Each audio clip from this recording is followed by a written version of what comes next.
Hey everyone, it's Mikki here. You're listening to Mini Mikkipedia, and here's something which I chat to clients about all of the time.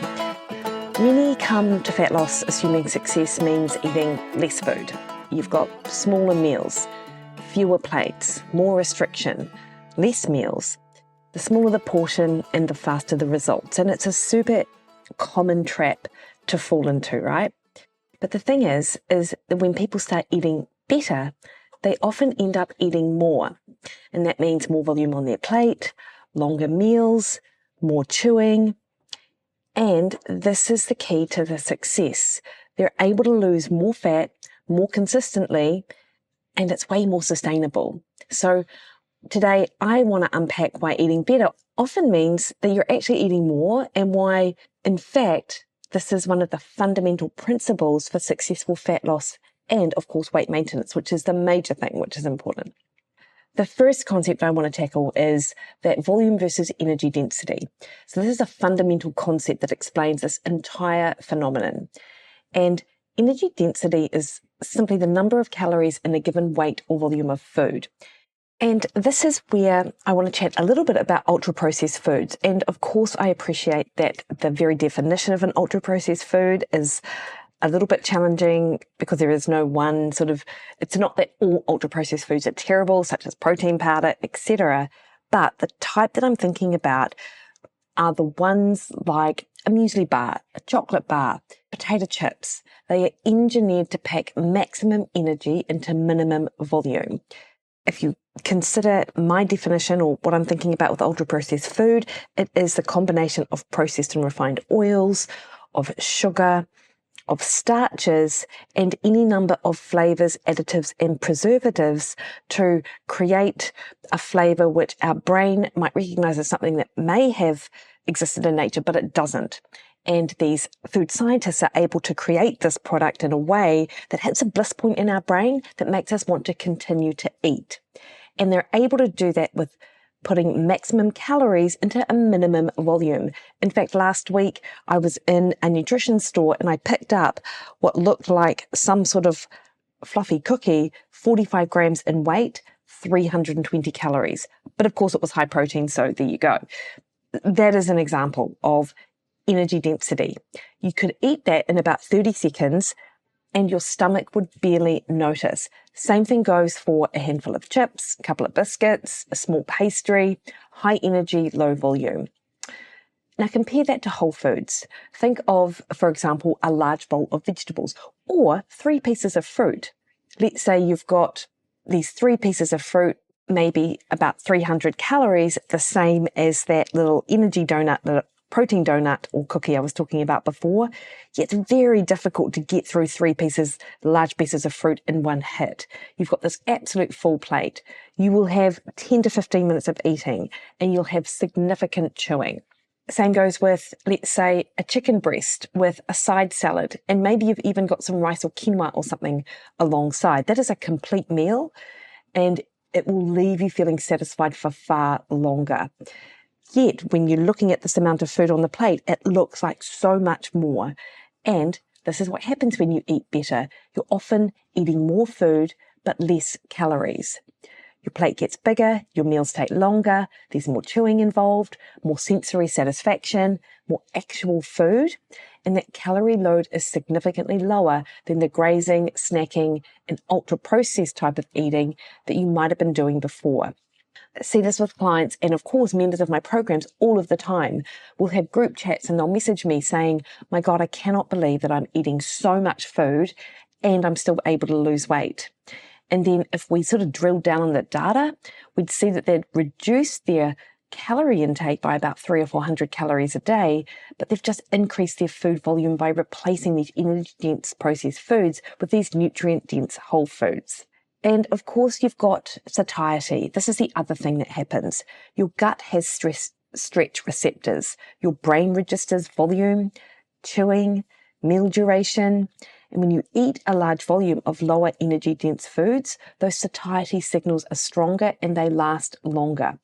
You're not hunting for something else an hour later because your body actually registers that you ate, and your brain and your stomach are aligned and they keep up with each other. So the first reframe really is that eating better means more food, not more calories.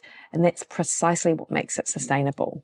Of course, I could not talk about eating better and feeling fuller without considering protein, because this is where the eating more phenomenon becomes a little bit more pronounced, as you imagine.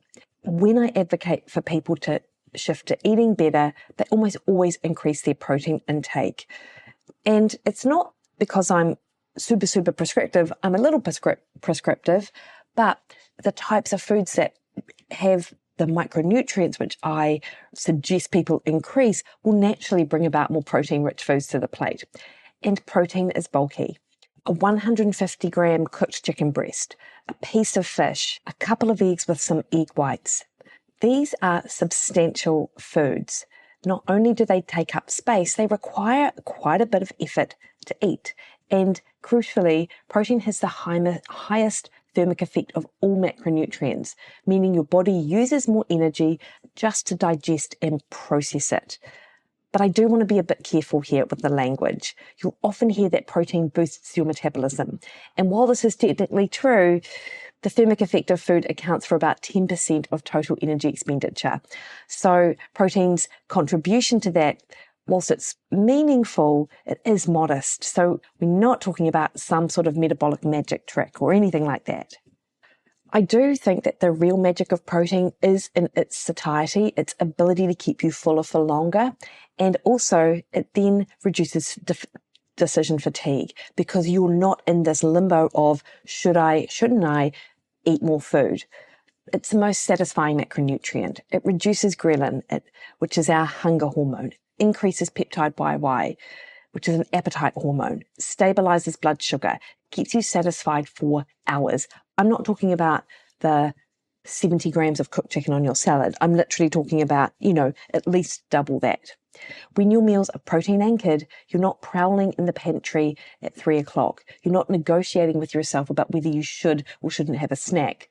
That drive to eat is just quieter.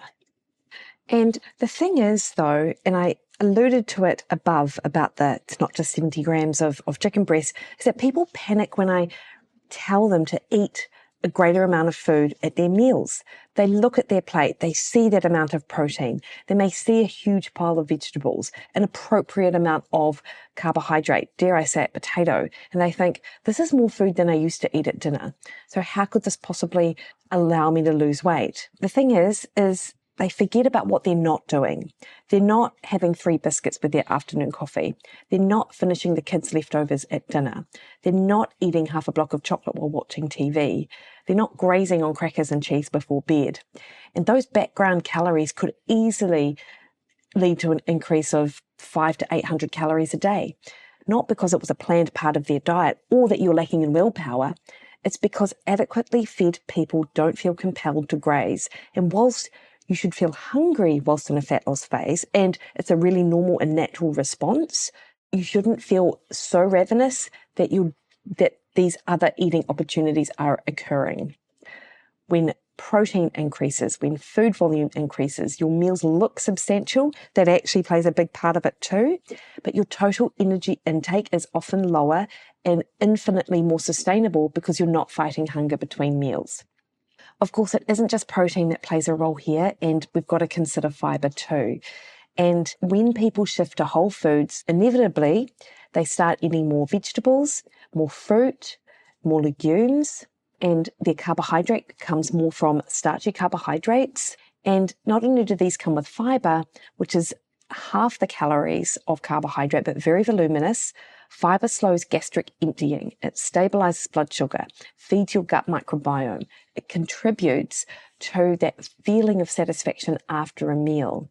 And also, when you consider all of this at a mealtime, what happens is that eating better from a behavioral standpoint usually introduces structure.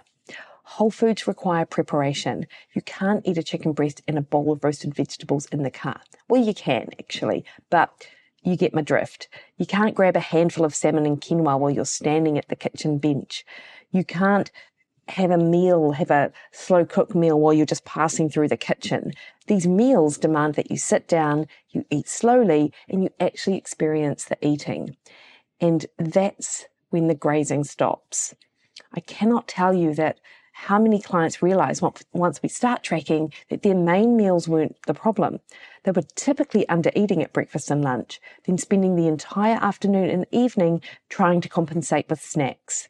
A typical pattern might be that they have coffee and a piece of toast for breakfast or a couple of Weet-Bix. They get through to lunch and they have like a salad at their desk, which may have a tiny bit of protein, if any. And that in itself might be about 500 calories in total. Then they've got biscuits and chocolate at 3 o'clock. They've got cheese and crackers while making dinner. They've got a reasonable sized meal at dinner of about 600 calories. And then in the evening after dinner, they've got ice cream or chips while they're sitting down, relaxing and unwinding at the end of the day. These eating opportunities outside of the meal easily can account for over 1,000 calories from grazing, often more than the actual meals. Now, when you turn that on its head and consider someone who eats better, breakfast might be a couple of eggs with some scrambled egg whites, avocado, tomatoes, maybe even a piece of sourdough, 450 calories. Lunch might be chicken, a big salad, might include some hummus or a mindful amount of olive oil dressing, might have some fruit, 550 calories. 3 p.m. comes, maybe they have something if they're hungry, and it might just be, I don't know, like a protein shake or a piece of fruit. It might not have anything because they may not be hungry. Dinner may be the same sort of salmon, roast veggies, sweet potato, 600 calories. And if they're having anything in the evening, it might be something like a couple of pieces of dark chocolate. The amount of calories they have in between meals rapidly diminishes because they've fed themselves appropriately at meals and they're eating way less calories. I do also want to address mindset, and I know this may seem like an overused term, and I appreciate that, but this is where the psychological shifts happens. Traditional dieting is about shrinking, smaller portions, smaller plates, eating less than you burn. The entire framework is about creating scarcity, and physiologically, your body responds to scarcity with hunger. When you undereat, especially when you undereat protein, fibre, micronutrients that these foods provide, your appetite doesn't get quieter, it gets louder. Ghrelin increases, leptin drops, your brain starts scanning the environment for high-calorie foods, and suddenly that block of chocolate in the cupboard is all you can think about. Everyone talks about food noise. This is the type of food noise I'm talking about. And traditional dieting can feel like a fight. You're constantly resisting, you're constantly exerting willpower, you're constantly trying to override your biology. And eventually you just lose. And this isn't because you have no willpower. It's because your hunger will win every time. When you eat adequately, when you've got enough of all of those things and you've got enough volume, your body's drive to eat decreases. And it isn't that you never feel hungry, but you just dampen down those thoughts of food. And your appetite becomes predictable. You eat breakfast and you feel satisfied until just about lunchtime. You eat lunch and you don't need to graze all afternoon. You eat dinner and you're not hunting through the pantry at 9 p.m. Your hunger, like I say, it doesn't disappear, but it becomes predictable and anchored to your meals. And that is so much more freeing from this scarcity mindset. So you're not always white-knuckling it. You're not always relying on motivation, which honestly just will run out even after a week. You're not negotiating with yourself. You're just eating like a human should eat. And this is why so many people can sustain this way of eating for long term. And it doesn't mean you're never eating any of the delicious foods that you love that may just in fact be ultra-processed. But when you anchor your diet in this way, you can then make the decision to eat these foods rather than be driven to eat them through hunger. So that's really the reframe that I want to leave you with today. Successful fat loss doesn't feel like constant restraint. It's cognitive restraint, yes. You're making a decision not to eat other foods, but it is calm, it is repeatable, and it's the type of eating that finally matches what your body needs. And if you're eating better and you find yourself thinking, this is so much food. I don't know how this is working, yet you're losing weight. That is good. That's exactly what you should be happening. You're eating more food, not more calories. You're eating more volume, and you're eating to support your nutrient needs. If fat loss feels like scarcity, if it feels like deprivation, and you're constantly resisting the urge to eat, then there is something missing upstream. And that answer that you're looking for isn't more willpower. It really does come down to food choice. So, thanks for listening to Mini Mikkipedia. Just so you know, in a couple of weeks' time, I'm opening doors to Monday's Matter Accelerated, so you get an opportunity to experience what effective fat loss feels like before we crack on into the main program, Monday's Matter. So that is all happening in a few weeks. You can find out more information over on my website, Williden.com.